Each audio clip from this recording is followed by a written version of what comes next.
대통령 같은 국가 원수, 그러니까 이 국가 최고 지도자들의 건강 상태나 생체 정보는 국가 기밀에 해당합니다.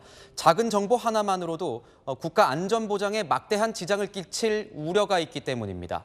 특히 북한이나 러시아 같이 장기 집권을 하는 권위주의 국가에선 극비 중의 극비입니다.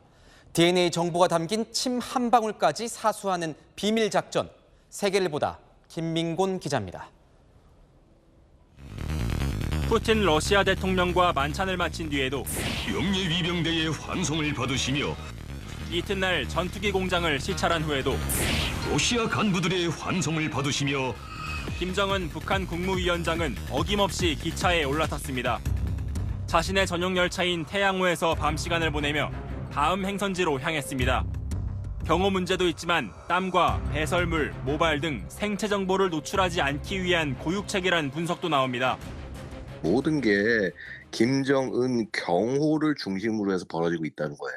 사소한 것 하나하나까지도 예를 들어서 변을 보면은 그걸 수거해가면 건강 상태를 알 수 있을 거 아니에요. 최고 지도자의 건강에 대해 철저히 보안을 유지하는 국가는 북한만이 아닙니다. 지난해 2월 푸틴 러시아 대통령을 만난 마크롱 프랑스 대통령은 길이 4m 탁자를 사이에 둔 채 멀찍이 앉아 정상회담을 했습니다. 마크롱 대통령이 러시아 측의 코로나19 검사를 거부했기 때문입니다. French President Emmanuel Macron refused a Russian COVID-19 test this week to prevent the country getting hold of his DNA.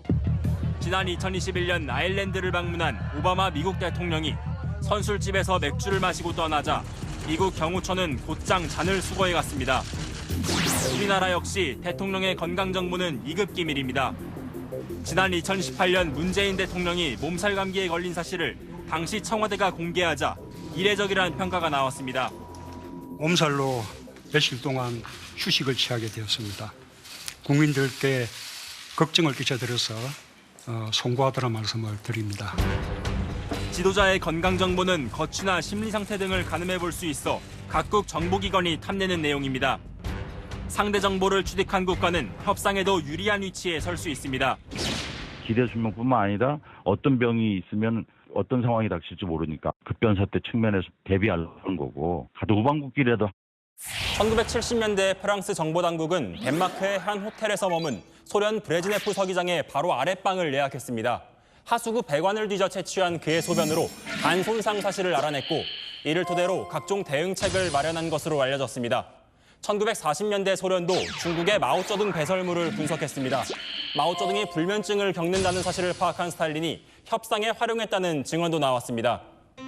최근 머리카락 한 가닥으로 200년 전 숨진 베토벤의 사인을 간질환으로 규명할 정도로 생체 정보 분석 기술은 급격히 발전했습니다. 최고 지도자의 침이나 소변 한 방울이라도 빼돌리거나 지켜내려는 창과 방패의 대결이 치열합니다. 세계를 보다 김민곤입니다.